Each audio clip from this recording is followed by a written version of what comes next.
Hello students, MSc final ecology class. आज मैं आपका जो टॉपिक ले रही हूँ वो है सॉइल इरोजन। वैसे तो आप सॉइल इरोजन के बारे में पहले भी पढ़ चुके हैं, पर फिर भी इसका इंट्रोडक्शन थोड़ा सा दूंगी और इसके टाइप्स ऑफ सॉइल इरोजन के बारे में बताऊंगी। सॉइल इरोजन जो है, वैसे हमने पहले डेजर्ट्स के बारे में पढ़ा, desert, types of desert, what is desert, types of desert, classification of desert. तो जो डेजर्ट है ये कैसे बने, इनके बनने में सॉइल इरोजन का बहुत बड़ा रोल होता है। It is the most important factor to create the deserts in the different areas of the world. मृदा के जो कण होते हैं वो वायु, जल, गुरुत्वाकर्षण तथा अन्य माध्यमों के द्वारा एक स्थान से हटकर दूसरे स्थान पर स्थापित होते हैं। इस क्रिया को ही सॉइल इरोजन कहा जाता है। जो सॉइल होती है, मृदा जो होती है, उसकी जो टॉप लेयर होती है उसमें बहुत इम्पॉर्टेंट मिनरल्स और न्यूट्रिएंट्स पाए जाते हैं। तो ये 15 से 20 सेंटीमीटर तक की गहराई में पाई जाती है टॉप लेयर, और अतः इस लेयर को प्लांट्स को का फीडिंग जोन भी कहा जाता है। और मृदा की इसी टॉप सॉइल का जो बाहरी कारकों के प्रभाव से एक स्थान से जो दूसरे स्थान पर स्थानांतरण होता है उससे मृदा अपरदन या सॉइल इरोजन कहते हैं। सॉइल इरोजन एक बहुत बड़ी प्रॉब्लम है जो ज़्यादातर ये प्राकृतिक संरचना के द्वारा ही परिवर्तित होती है, और सॉइल इरोजन इतना हानिकारक होता है कि इसको मृदा की मृत्यु भी कहा जाता है। एक तरह से जब उसके अंदर कोई न्यूट्रिएंट्स या मिनरल्स नहीं होंगे तो प्लांट्स नहीं लगते हैं, और प्लांट्स नहीं लगेंगे तो सॉइल मृत्यु के समान ही होती है। सॉइल इरोजन के बहुत कारण हैं, जिसमें से इम्पॉर्टेंट कारण एक तो एग्रीकल्चर का गलत तरीका करना, कृषि करने के गलत तरीके, और ओवरग्रेजिंग ऑफ ग्रासलैंड, और उसके अलावा जो है बहुत सारे गलत सिंचाई के तरीके। सेकंड जो टॉपिक है वो है types of soil erosion. Soil erosion दो प्रकार से होता है, एक तो जियोलॉजिकल सॉइल इरोजन जिसे नेचुरल सॉइल इरोजन भी कहा जाता है, और दूसरा है एक्सेलरेटेड सॉइल इरोजन। जब टॉप सॉइल जो होती है वो फिजिकल, बायोटिक या हाइड्रोलॉजिकल प्राकृतिक कंडीशन में धीरे धीरे रिमूव होती है ना, तब इसे नॉर्मल इरोजन कहते हैं। इसमें सॉइल का बनना और सॉइल का हटना दोनों की गति बराबर होती है, दोनों की रेट सेम होती है। ये लैंड सरफेस को एक वेवी रूप दे देता है, जिससे एकांतर रूप में ऑल्टरनेटली उसमें रिजेस और या डिप्रेशंस बन जाते हैं। और ये एरिड रीजन्स में लंबे ड्राई सीजन के दौरान जब बहुत wind erosion, wind normal erosion जो होता है वो इसका बहुत इम्पॉर्टेंट फैक्टर होता है। अब एक्सेलरेटेड सॉइल इरोजन जो होता है, इस प्रकार के सॉइल इरोजन में मृदा के बनने की जो गति होती है वो अपेक्षाकृत स्थानांतरण की गति से अधिक होती है। स्थानांतरण की जो गति होती है वो बहुत अत्यधिक तीव्र होती है। तो सॉइल लॉस का ये टाइप बहुत गंभीर होता है, और ये ज़्यादातर इंसानों द्वारा या एनिमल्स के हस्तक्षेप के कारण होता है। नॉर्मल और जियोलॉजिकल सॉइल इरोजन तो बहुत स्लो स्पीड से होता है, इसलिए उसमें तो ज़्यादा भूमि की उर्वरता पर विशेष ज़्यादा प्रभाव नहीं पड़ता। परंतु जो एक्सेलरेटेड सॉइल इरोजन है, इससे भूमि की उर्वरता नष्ट हो जाती है बिल्कुल। अब थर्ड टॉपिक है एजेंसीज या cause, agencies which causes the soil erosion. ये दो प्रकार के होते हैं, क्लाइमेटिक एंड बायोटिक।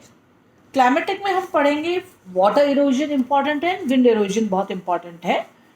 तो वाटर इरोजन भी देखेंगे आपकी, वाटर इरोजन कैसे होते हैं, रेनफॉल होता है, शीट इरोजन होता है, रिल इरोजन होता है, गली इरोजन। मैं एक एक करके आपको सारा समझाती हूँ इधर मैंने डायग्राम भी बना रखे हैं साइड में, आप देखिए प्लीज़। तो वाटर इरोजन हम पहले लेते हैं। मृदा की जो ऊपरी सतह से मृदा कणों का जल द्वारा एक स्थान से हट जाना और जल द्वारा सॉइल इरोजन कहलाता है। इसमें बर्फ, स्नो और आइस के पिघलने से बने जल के बहाव से भी होने वाले सॉइल इरोजन भी शामिल हैं। भारी वर्षा, तेज पानी के प्रभाव, वेव एक्शन द्वारा सीधे ही सॉइल प्रभावित होती है। और इसमें हम सबसे पहले रेनफॉल पढ़ेंगे। ये वर्षा की ड्रॉप्स के सॉइल की सरफेस पर गिरने से होता है। जब रेनफॉल किसी ऐसे क्षेत्र में होती है जहाँ वेजिटेशन का अभाव होता है, तो रेन जो गिरती है मृदा की ऊपरी सतह से टकराती है और मृदा के संगठन को तोड़ देती है। मृदा के जो कणों को एक दूसरे से पृथक कर देती है। इसके पश्चात अधिक वर्षा होने पर जब जल इस अनप्रोटेक्टेड सरफेस से टकराता है, तो ये छोटे मृदा कणों व ह्यूमस को अधिक ऊंचाई तक उछाल देते हैं और इस प्रकार सॉइल में जो उपजाऊ भाग है वह मृदा की सतह से ऊपर आ जाते हैं और यह सॉइल पोर्स को बंद कर देते हैं। अतः अब गिरने वाला वर्षा का जल भूमि के अंदर प्रवेश नहीं कर पाता है, वह सतह के ऊपर ही बहता रहता है। इसके कारण अपर सरफेस ऑफ सॉइल जो ह्यूमस और मिनरल्स से भरपूर होती है वो जल के साथ बह जाती है। I hope you must have understood the rainfall cause of soil erosion, that is the rainfall. And now the next is sheet erosion. Sheet जैसा कि इसका नाम बता रहा है, निश्चित रूप से पूरी सॉइल की जो लेयर होती है ऊपर के वो ही हट जाती है। इसके अंतर्गत मृदा की सतह से एक पतली मृदा परत जो सभी स्थानों से समान रूप से हट जाती है और इस स्थान पर ऐसा महसूस ही नहीं होता कि यहाँ कोई सॉइल इरोजन भी हुआ है क्या। और ये उसका भी वही, जब बारिश गिरती है तो सरफेस पे बहाव होता है जो शीट इरोजन का मुख्य कारण है। पूरी की पूरी शीट को ही वो बहा के ले जाता है, पानी पूरी शीट को बहा के ले जाता है। जैसे कि मैंने आपको डायग्राम में बताया है, एक डायग्राम में नॉर्मल सॉइल का डायग्राम है जिसमें ऊपर फर्स्ट लेयर, सेकेंड लेयर और थर्ड लेयर है। परंतु जब रेनफॉल हुई तो पूरी की पूरी शीट ही जो है इरेज हो गई, गायब हो गई पानी से और सिर्फ सेकेंड और थर्ड लेयर रहेगी, जो कि मैंने आपको बी डायग्राम में बताया है। थर्ड है रिल इरोजन। ये इसमें हैवी रेनफॉल या तेज लगातार बहता हुआ जो पानी होता है उसके कारण सतह के ऊपर फिंगर लाइक ग्रूव्स बन जाते हैं, जो मैंने देखिए रिल इरोजन में बनाए हैं। फिंगर लाइक ग्रूव्स बन जाते हैं और ये बहुत छोटे छोटे कैनाल्स के रूप में लगते हैं, जैसे बहुत छोटी छोटी पतली पतली कैनाल्स हों, इन्हें रिल कहते हैं।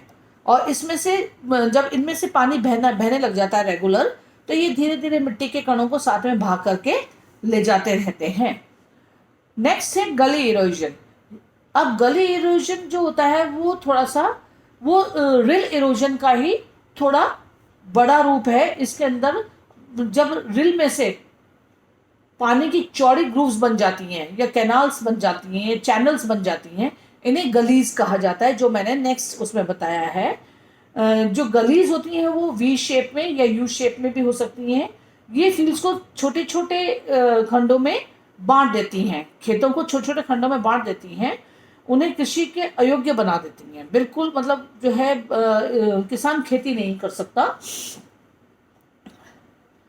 और इन गलीज के अंदर जब पानी बहता है रेगुलर, रेन वाटर जब बहता है लगातार, तो इसके बहाव के कारण ग्रूव्स गहरे होते जाते हैं और अंत में जाकर के रेवाइन्स बन जाते हैं, जो 15 से 30 मीटर गहरे भी हो सकते हैं। जब गलीज का निर्माण अधिक हो जाता है तो असमतल धरातल के कारण खेतों में हल चलाना असंभव हो जाता है और इस प्रकार ये कृषि कार्य के लिए असंभव हो जाती है। इसके नेक्स्ट है लैंडस्लाइड। जैसे कि हम आमतौर पे सुनते हैं, न्यूज़ में भी सुनते हैं कि बहुत अत्यधिक भारी वर्षा होने के कारण जो पहाड़ों की जो लेयर्स होती हैं, पूरी पूरी लैंड ही टूट करके धीरे धीरे धीरे धीरे उसमें ग्रूव होता जाता है और वो ग्रूव गहरा होता होता वो पूरा पूरा लैंड ही सरक करके नीचे आ जाता है। जिन क्षेत्रों में बहुत हैवी रेनफॉल होती है वहाँ पे ये होता है, और इसमें पर्वत शिखरों पे स्थित जो बड़े रॉक्स होते हैं वो हाइड्रोलिक दबाव के कारण भारी होकर गुरुत्वाकर्षण बल के कारण शिखर के नीचे की ओर तेजी से खिसकते हैं। कभी कभी ये शिखर खंड भी इसी प्रकार खिसकते हैं, और इस प्रकार के इरोजन में जल और गुरुत्व दोनों एक साथ काम करते हैं। मीन्स पानी उसके बीच में से बहता रहता है, और साथ के साथ जो पत्थर हैं, शिखर के पर्वतों के ऊपर जो पत्थर होते हैं वो भी धीरे धीरे टूट टूट करके नीचे गिरते रहते हैं, जिसे हम लैंडस्लाइडिंग कहते हैं।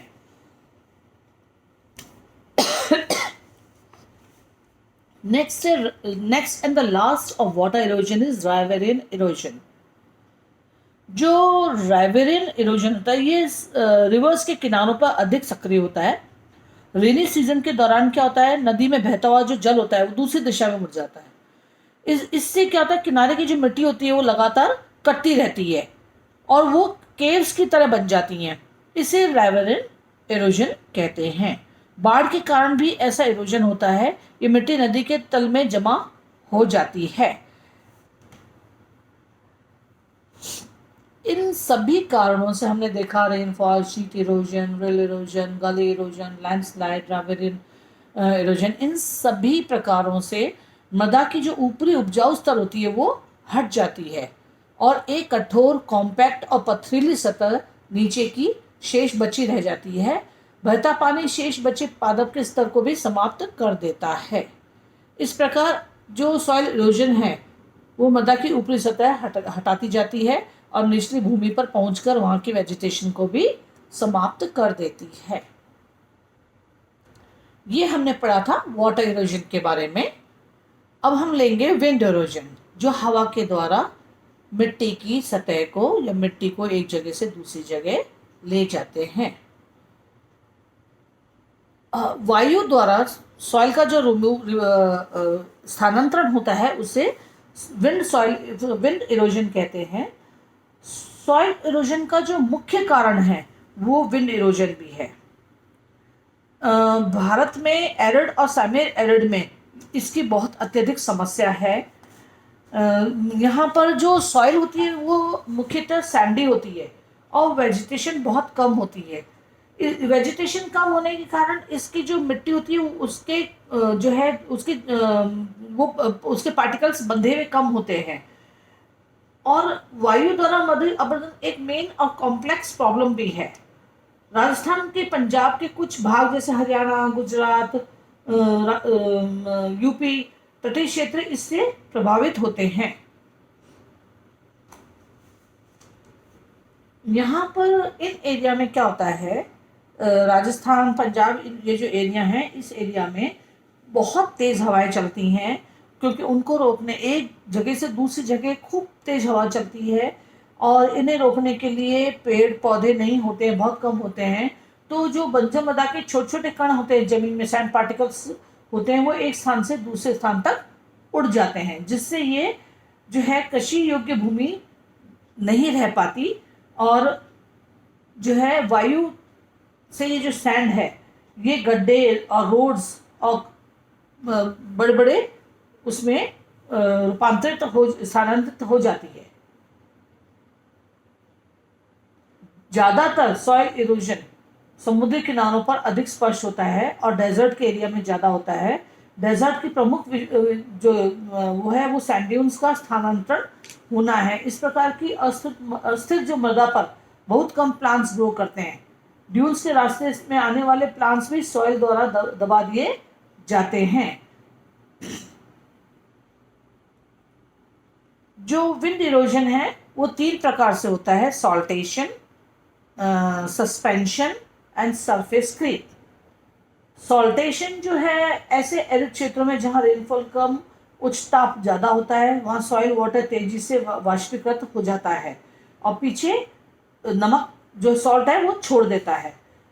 तो अब सॉल्ट का जमाव मुख्यतः ओशंस के चारों ओर या लो लैंड्स पर पाया जाता है। सॉल्ट में मुख्य पोटेशियम क्लोराइड, सल्फेट, कार्बोनेट व नाइट्रेट और कैल्शियम के क्लोराइड्स भी और या नाइट्रेट्स भी पाए जाते हैं। सॉइल के स्मॉल पार्टिकल्स पर विंड के प्रत्यक्ष दबाव के कारण सॉल्टी सॉइल जो होती है वो अधिकांश भाग उसका विंड द्वारा स्मॉल लीव्स के रूप में उड़ाकर ले जाते हैं। नेक्स्ट है सस्पेंशन। जो हवा होती है वो सॉइल के सबसे छोटे पार्टिकल्स को उड़ा देती है। ये पार्टिकल्स विंड के अंदर फाइन डस्ट के रूप में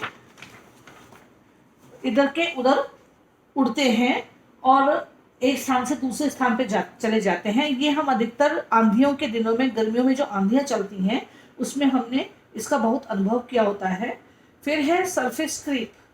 मृदा के भारी कण हवा के बल के कारण केवल धकेले जाते हैं। मीन्स क्रीप मीन्स एक जगह से वो भारी जो विंड का जो फोर्स लगता है उससे वो पत्थर जो कण होते हैं मिट्टी के, वो लुढ़कते लुढ़कते एक जगह से दूसरी जगह चले जाते हैं, जिसे हम सरफेस क्रीप भी कहते हैं।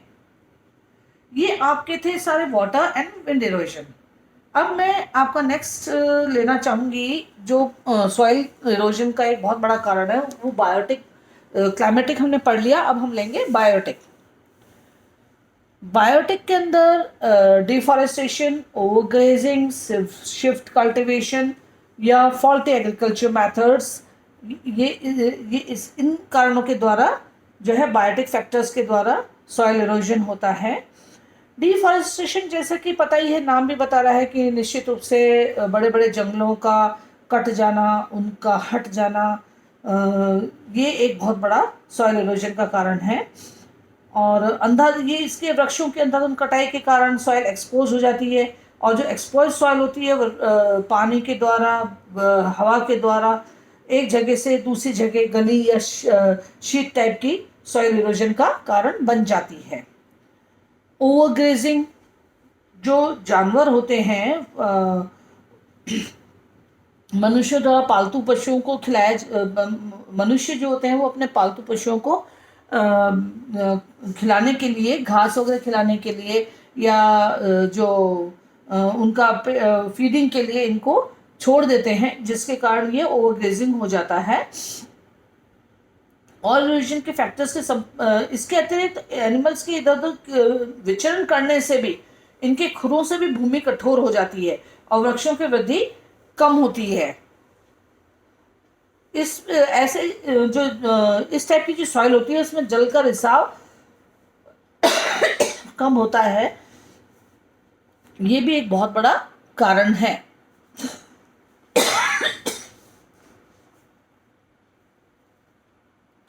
नेक्स्ट है शिफ्ट कल्टीवेशन। शिफ्ट कल्टीवेशन जो है ये कृषि की एक पद्धति है, एग्रीकल्चर की एक पद्धति है। आदिवासी इस पद्धति से खेती करते हैं और इसमें हिल रीजन में पाए जाने वाली फॉरेस्ट को जला दिया जाता है और इससे उत्पन्न राख में उपस्थित अनिवार्य खनिज मृदा में मिलाकर इसकी उर्वरता में वृद्धि करते हैं। इस मृदा में 2 या 3 फसलें ली जाती हैं। वेजिटेशन जला देने से जो बोर सॉइल रेन और जो सूरज के उसमें एक्सपोज हो जाती है, परिणाम स्वरूप पहाड़ी ढलानों पर विशेषतः विशाल मात्रा में सॉइल लॉस होता है। सॉइल की सरफेस लेयर, प्लांट न्यूट्रिएंट्स की बड़ी मात्रा दोनों रेनफॉल के कारण बह जाते हैं। ये जो शिफ्ट कल्टीवेशन जो है ये ज़्यादातर हम देखेंगे मणिपुर, त्रिपुरा, अरुणाचल प्रदेश, नागालैंड इस तरफ पाई जाती है। इस प्रकार देश की भूमि का इतना जो है बड़ा भाग सॉइल इरोजन के संपर्क में आ जाता है। अब है फॉल्टी एग्रीकल्चर मेथड्स। जैसा कि इसका नाम बताया, निश्चित रूप से जो एग्रीकल्चर के मेथड यूज किए गए हैं वो सही नहीं है। कई बार किसान अपनी जो अपलैंड फील्ड्स के जो लेवलिंग होती है या ट्रेसिंग की ओर ध्यान नहीं देते। इसके कारण वर्षा से जो सॉइल को बाहर ढलान कहीं ज़्यादा हो जाती है तो जो वर्षा का पानी होता है वो मृदा को बहा के ले जाता है और एक सॉइल इरोजन का कारण बनता है। एक कारण माइनिंग भी है जो मैंने इसमें लिखा नहीं है। उसमें खनिज पदार्थों की खुदाई के कारण भी मृदा का सॉइल इरोजन होता है। ये सब बायोटिक फैक्टर्स थे जो इंसान के द्वारा किए जाते हैं। Next and the last is fourth parameter that is effects of soil erosion. इसके क्या क्या इफेक्ट होते हैं वो मैं बता रही हूँ आपको। ट्रीज की अपरूटिंग के कारण टिम्बर और फ्यूल की कमी हो जाती है। सॉइल की स्टेबिलिटी और फर्टिलिटी में लॉस हो जाता है, क्योंकि सॉइल की अपर लेयर रिमूव हो जाती है, उसमें जो ह्यूमस और न्यूट्रिएंट्स थे वो ख़त्म हो जाते हैं, भूमि बंजर हो जाती है और खेती नहीं हो सकती। फॉडर की कमी हो जाती है, मैदानों में भूमि का विनाश हो जाता है, सैंड का निर्माण हो जाता है, बाढ़ की संभावना बारंबार बढ़ जाती है, क्योंकि उन्हें रोकने के लिए पेड़ पौधे ऐसी भूमि पे नहीं उग सकते। रिवर्स, लेक्स, डैम्स में सिल्टिंग के कारण इनकी जल धारण क्षमता जो होती है वो कम हो जाती है और बाढ़ जैसी जो है स्थिति उत्पन्न हो जाती है। उच्च ताप व निम्न वर्षा की स्थिति भी हो जाती है, सॉइल पॉल्यूशन बढ़ जाता है। ये सब इसका सॉइल इरोजन के इफेक्ट्स हैं। So this is all about the soil erosion. Thank you.